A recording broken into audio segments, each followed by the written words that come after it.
Azten gara, aurreko osoko bilkurak eta onartzea, balegokio, aprobación si procede el acta de sesión anterior, ez dago aktarik, uste dute urtardiatik ez dagoela aktak, ia eginak daude, orduan uste dugu datorren abuztuaren 10-erako guztiak bideoko ditugula, eta irailean aprobatzen dugun akta guztiok, alba da.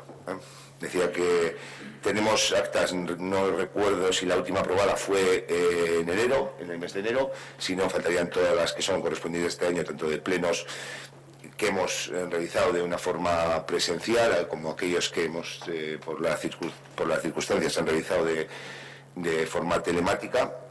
Entonces, bueno, hablando con el señor secretario, están a punto de caramelo, con lo cual espero que la semana que viene, antes del día 10, se pueda remitir todas las actas y si procede a aprobarlas durante el mes en el pleno del mes de septiembre.